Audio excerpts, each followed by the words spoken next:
All right, it is 11 o'clock. If you can hear me, that would be great. Please let me know in the chat if my voice is coming through, and we'll get started. Awesome. Okay, I see in the chat someone says that they can hear me.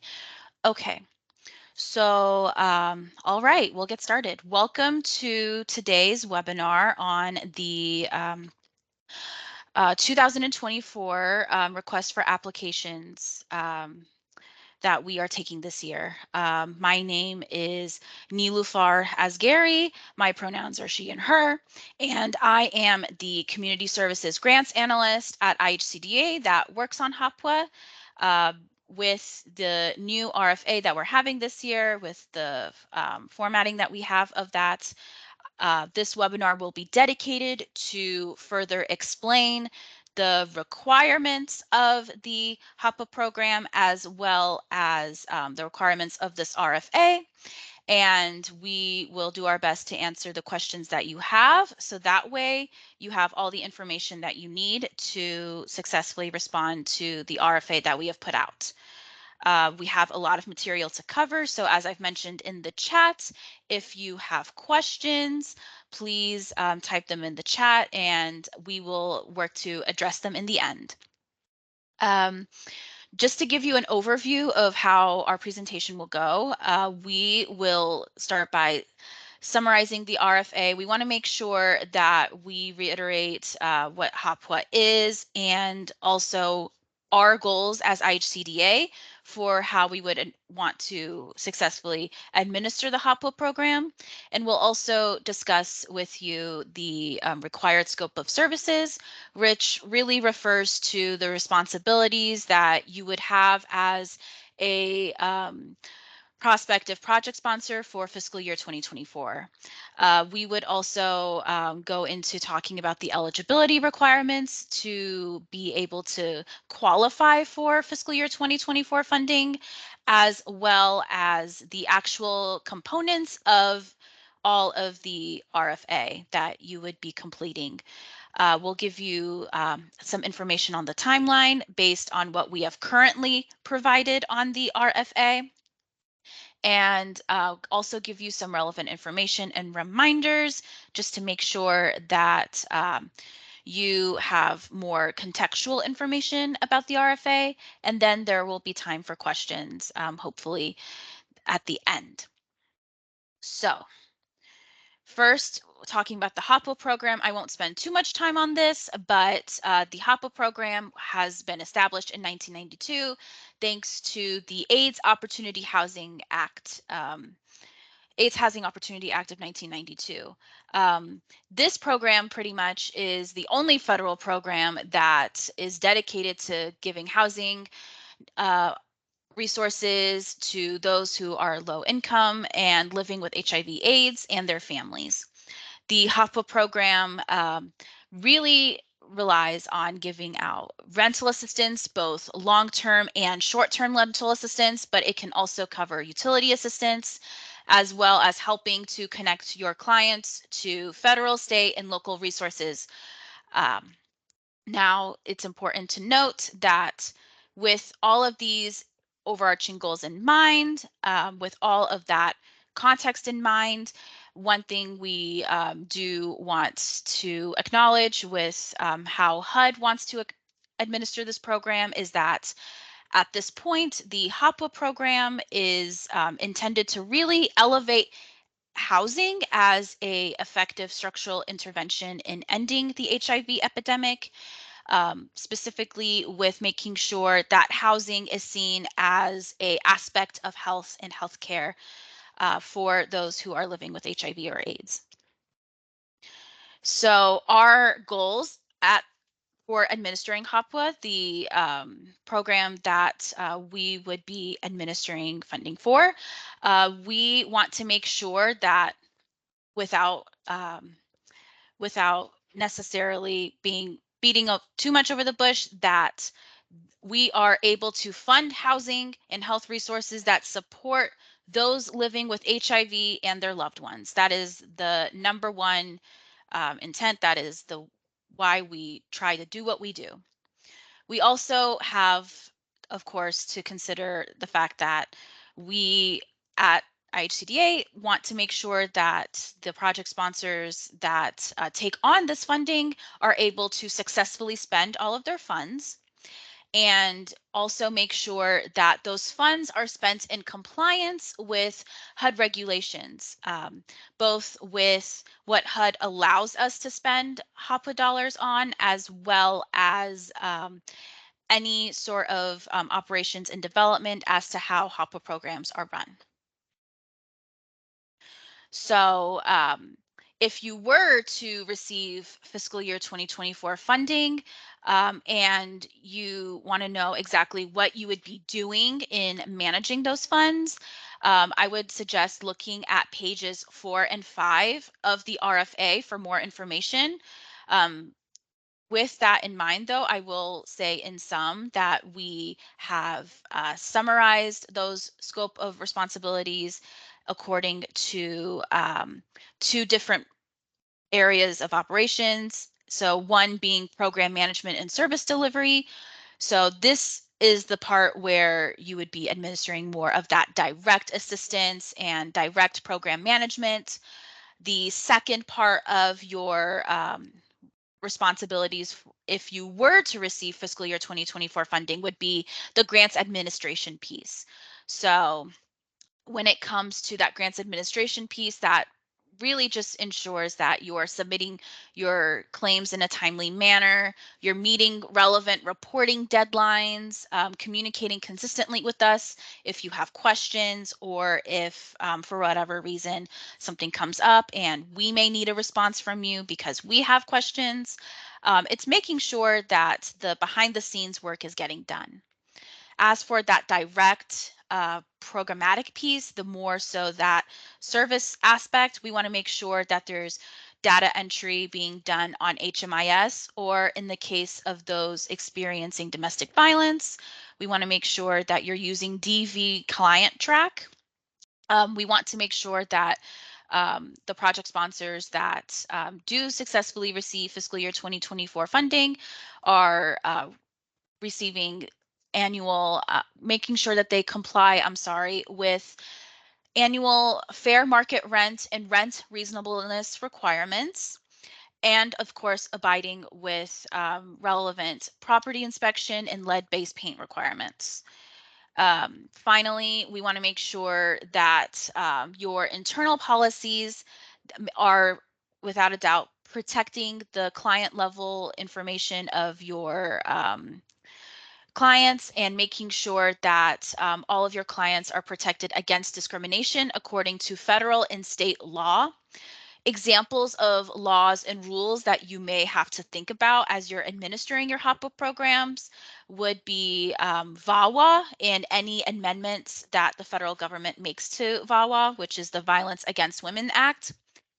You would have to make sure that you are looking at the Equal Access to Housing Final Rule, which is also summarized in the RFA for you, as well as the Fair Housing Act, which provides a lot of the protections that a lot of HUD programs cover.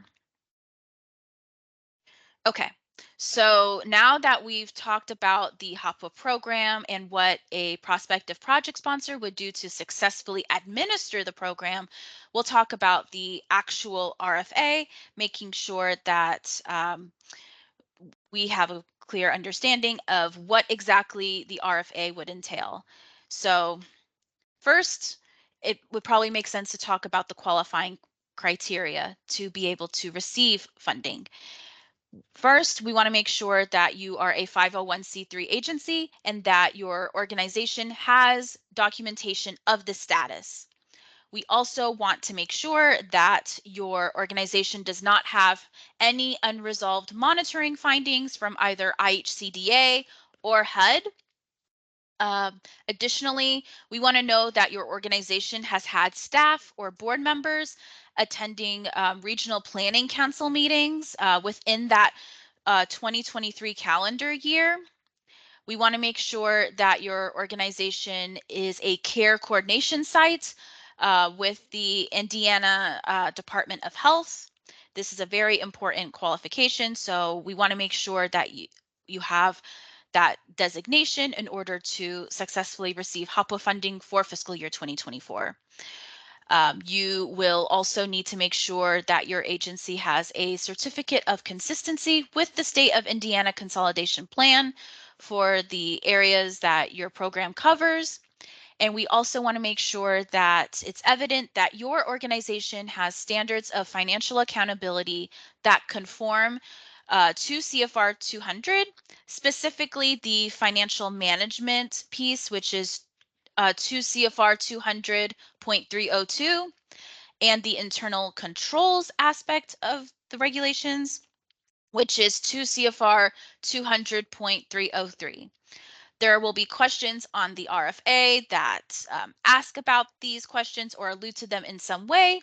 And the whole purpose of this qualification is to make sure that your systems and software allow for effective control over and accountability for all of your funds and assets, as well as any properties that your organization may have.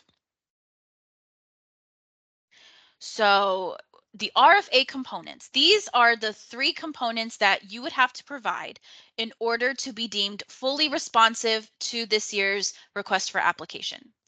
So first, you would need to complete the application on the SurveyMonkey platform. This will be linked in the slides that you will see on the website once we post them. You can also find the application link on the HOPWA webpage of the IHCDA website. Within the application, you'll notice that there will be a series of questions ranging from short answer and multiple choice to more essay questions and attachment-based questions. And within that, of course, when we talk about attachments, it's going to be all of those required supplemental attachments that are highlighted in the RFA.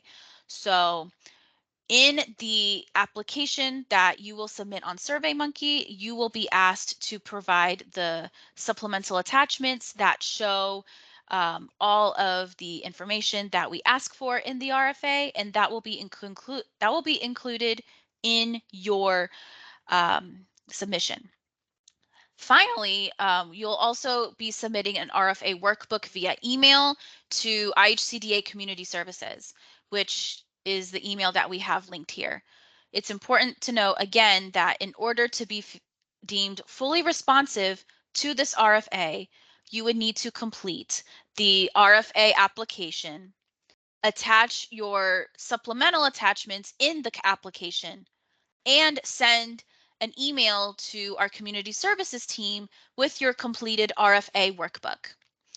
The RFA workbook is also found on the IHCDA HOPWA webpage, and you can look that over and make sure that you answer any and all questions that are in the document.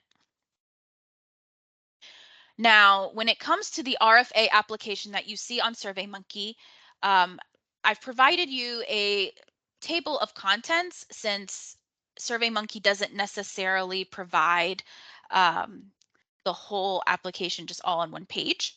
So the first page is just the introduction. It's very self-explanatory, just more questions about who is filling out the application and the major contacts that we would need to know about as you go on to submit your application. And of course, here the funding decision that we would let you know of. We would also ask for questions that make sure that you are qualified to receive this RFA funding. So all of the qualifying material, qualifying requirements that we discussed previously in this presentation, those are going to be asked about in this part of the application. It's a series of yes/no questions that will be a part of your qualifying part of the application. Next will be an aspect where you talk about experience, and this is more so your experience with administering the HOPWA program. We'll ask you questions about your staff and board of directors. We'll ask about financial information, and more so, this really pertains to more so of your procedures of financial management. We have a page that alludes to your line item budget. So you may want to take a look at that and follow the instructions and read very carefully with this page because um, it can get very confusing if you don't read that carefully. We want to make sure that you attach your required supplemental attachments. So you have a whole page that allows you to put all those attachments in there. And then there's a final page that just allows you to sign your submission, which that part is very self-explanatory. There will be some slides that talk about these pages in depth. However, we will not talk about all of the pages in depth, mostly because of how self-explanatory some of the pages end up becoming. So as we go through, maybe take some notes. If you have any questions, let us know, and we can try to help you on those particulars of the application. So the first part we'll talk about is that threshold requirement. As I mentioned previously, there are multiple yes or no questions. If you need to look at the eligibility requirements again, you can go back to page 6 of the RFA, as well as the slides in this presentation. Just remember that even if you answer yes, we will check your attachments just to make sure that we have all the information that we need that shows that you are qualified to receive fiscal year 2024 funding.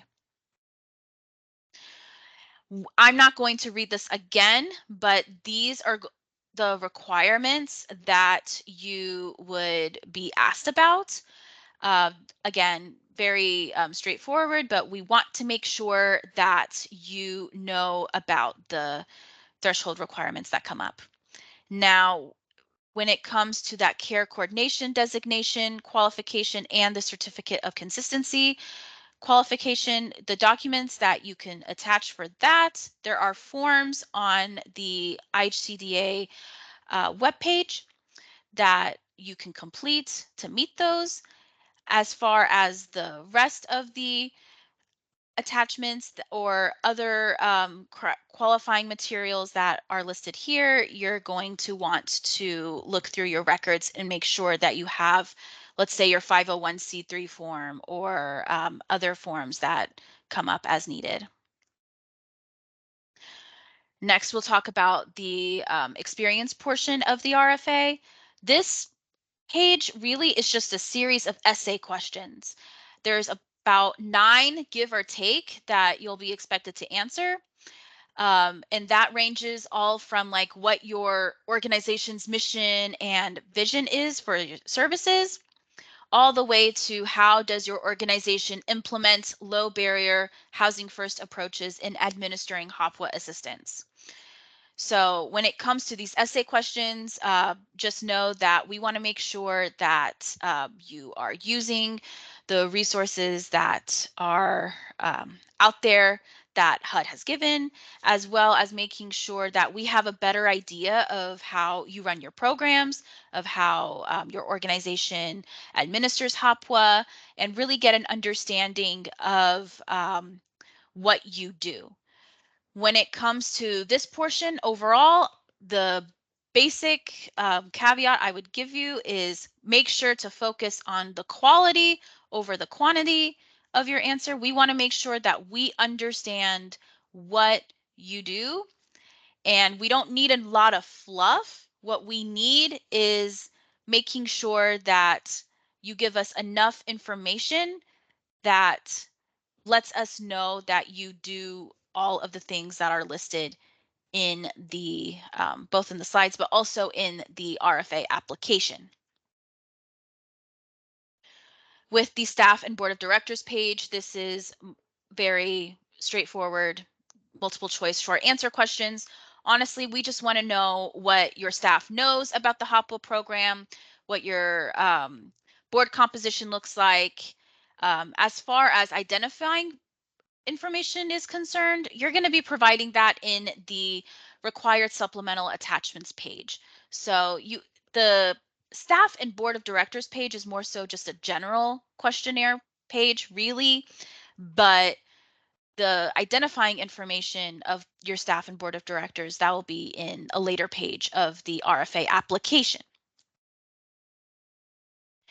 There's also a page for your financial information, and that really it just encompasses questions about accounting and auditing.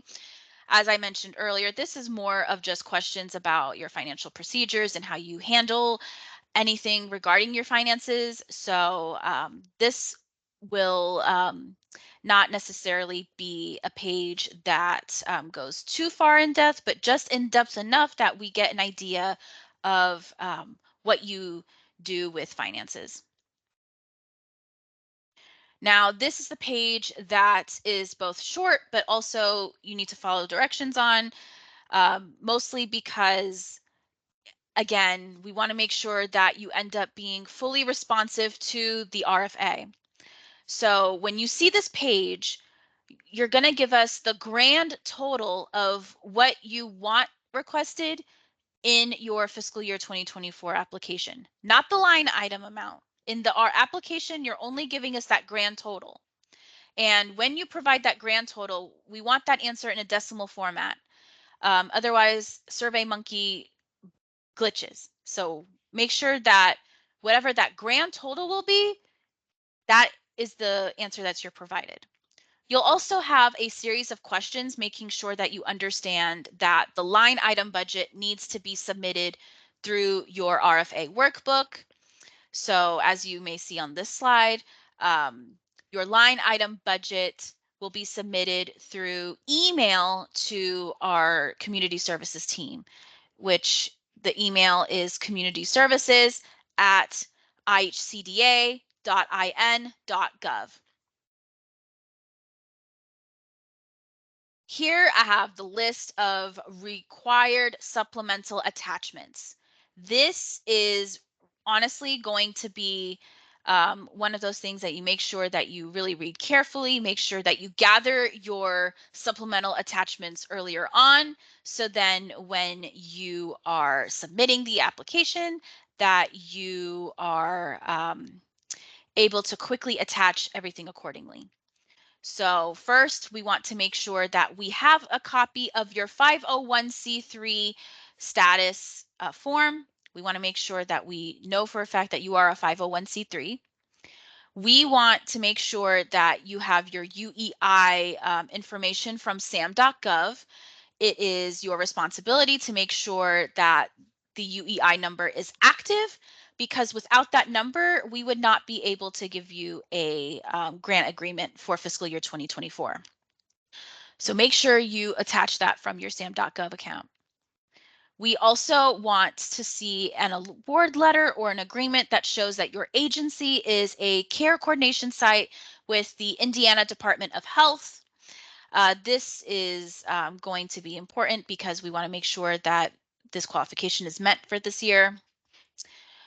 You also want to make sure that we can see that your organization has been attending regional planning council meetings on the homelessness within the last 12 months or within the 2023 calendar year.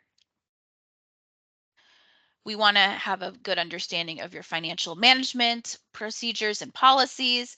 So again, even though there is a page on the application that asks about financial management, that those are more general questions, these policies and procedures are going to be the more detail-oriented information that we're going to want to look through.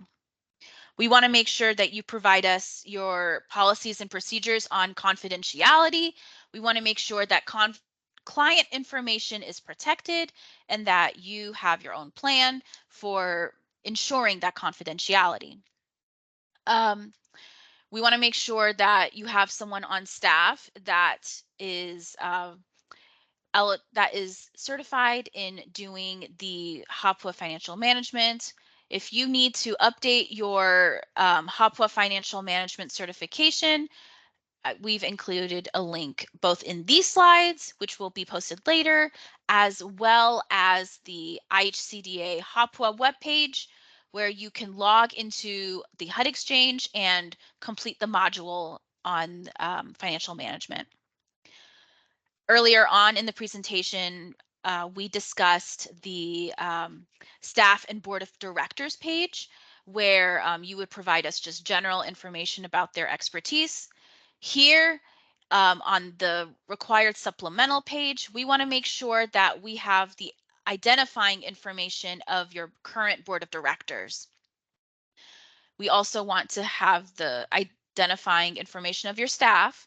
So making sure that you address both of these would be crucial, especially since oftentimes these informations are not necessarily going to overlap.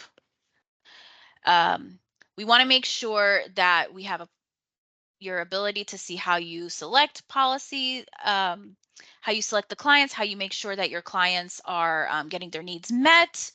We want to make sure that we don't necessarily see any information about your current HOPWA recipients because that would violate the confidentiality aspect. But we do want to have an idea of how you're making sure that your services are getting delivered.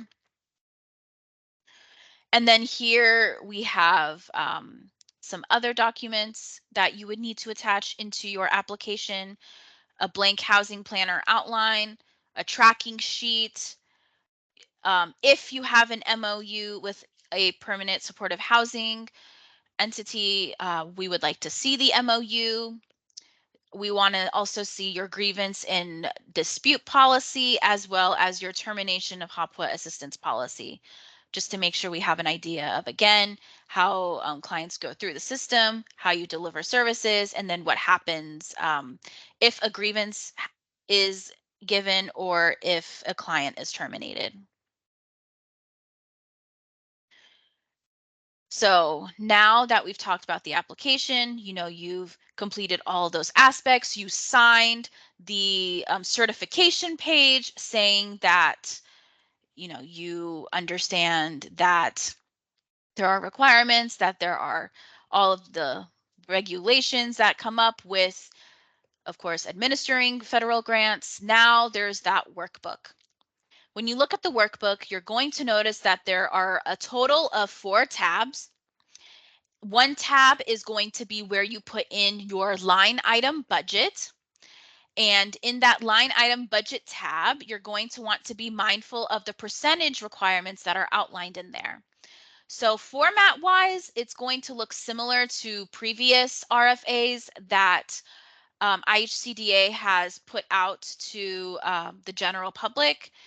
However, the workbook part, you just want to make sure that you um, keep your totals in line. Make sure you're doing the math correctly to where the line item budget also equals the grand total that you show in your SurveyMonkey application submission.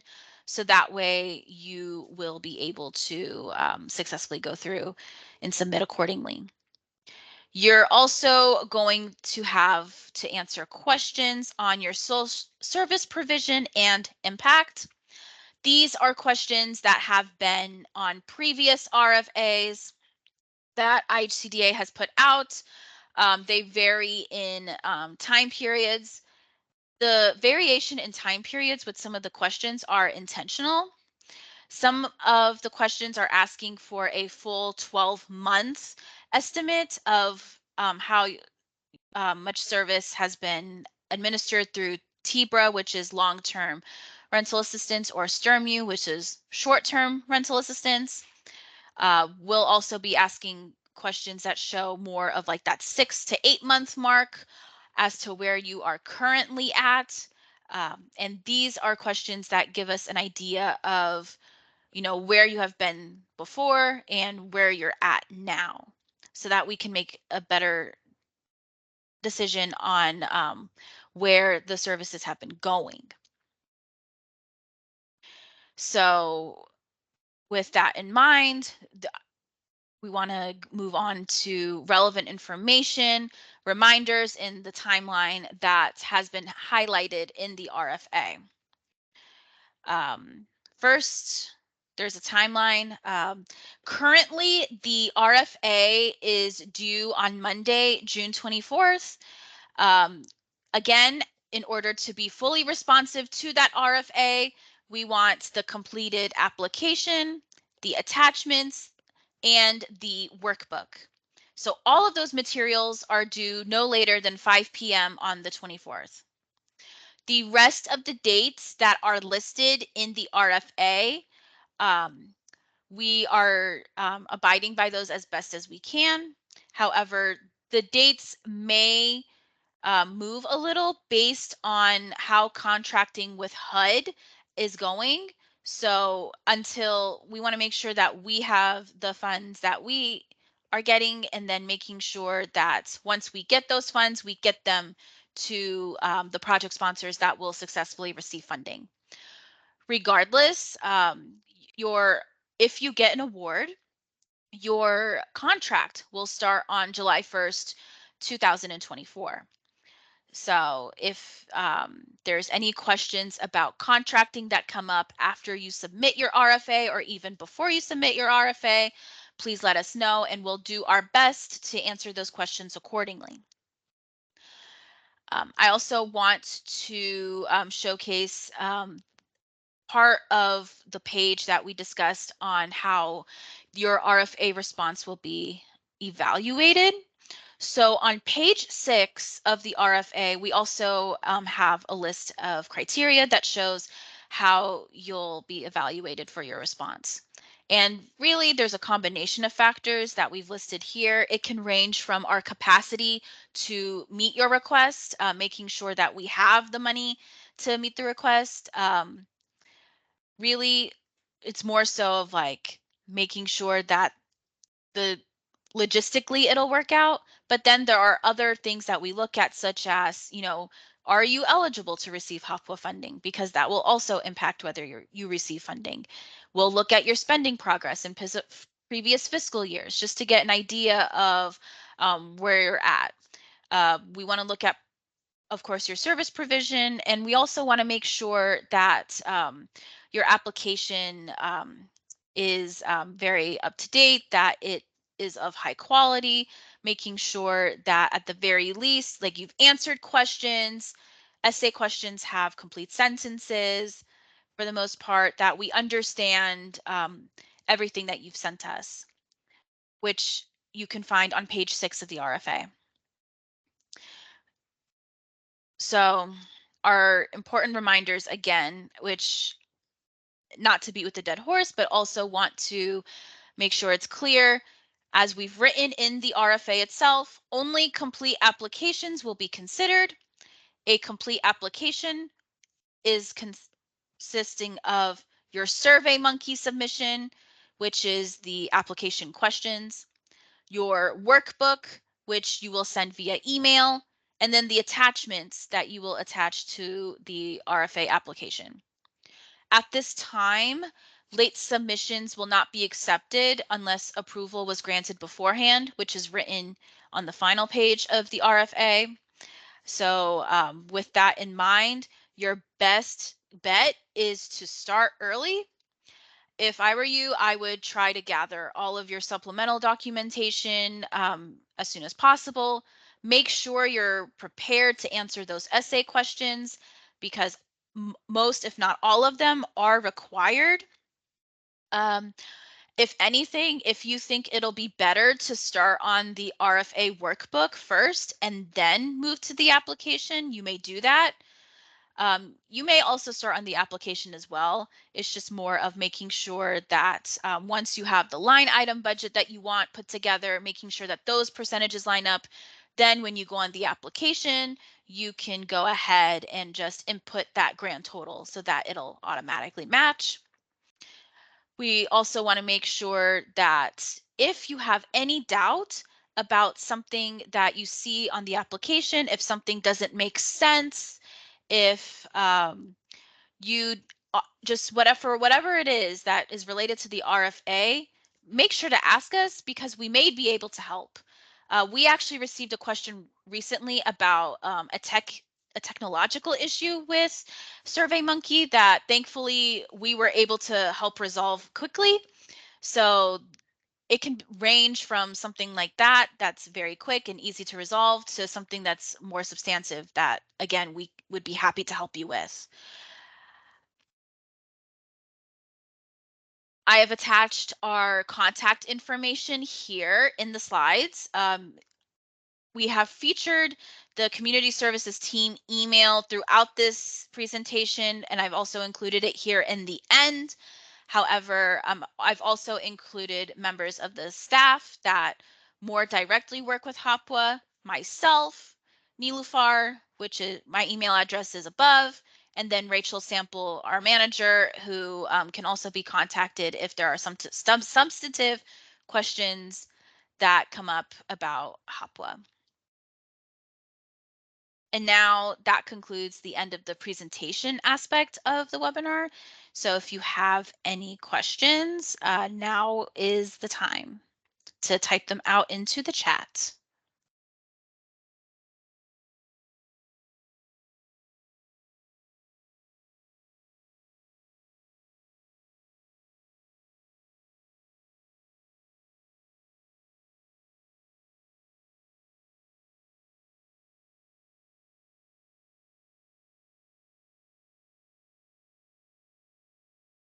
Are you able to go into SurveyMonkey and save your work to come back to later?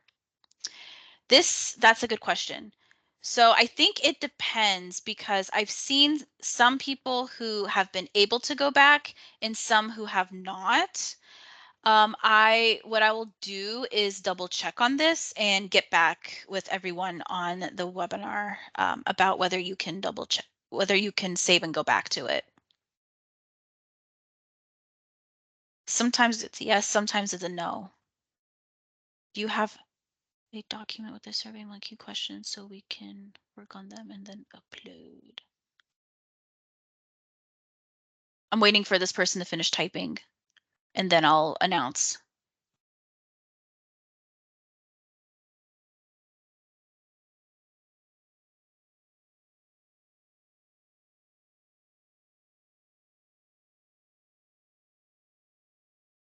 Okay. So I'll go ahead and start answering questions. So the first one is, do you have a document with the SurveyMonkey questions so that we can work on them and then upload? Yes, I can send that out as a follow-up to the call, as well as post that document. I can make sure to work with our communications team to get that posted um, on our HOPWA webpage. Are you able to send us the questions on SurveyMonkey so that we can sorry. Are you able to send us the questions on SurveyMonkey so that we can complete in case we cannot log in?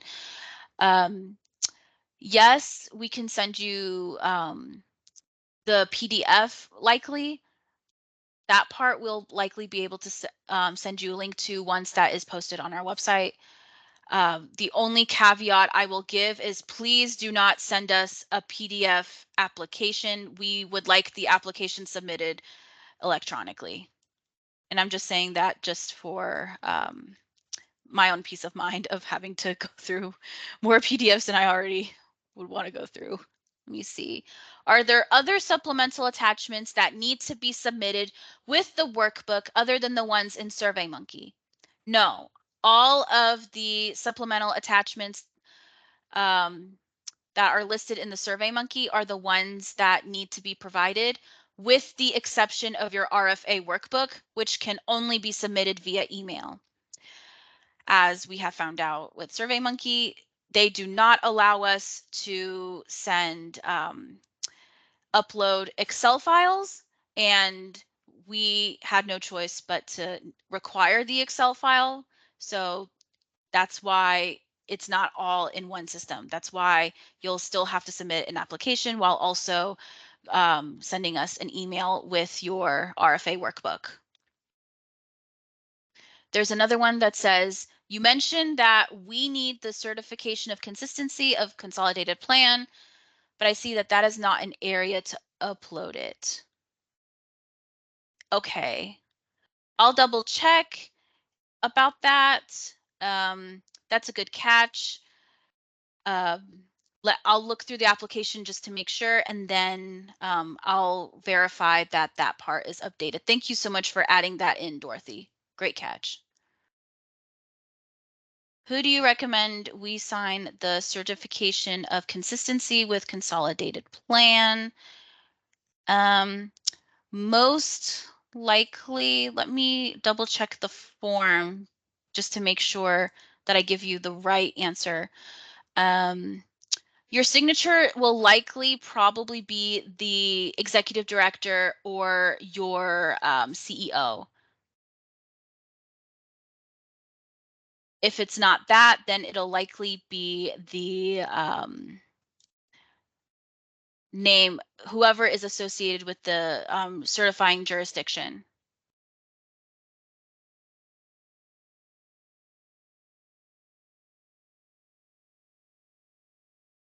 Are there additional questions that you all have? I can answer while we're here.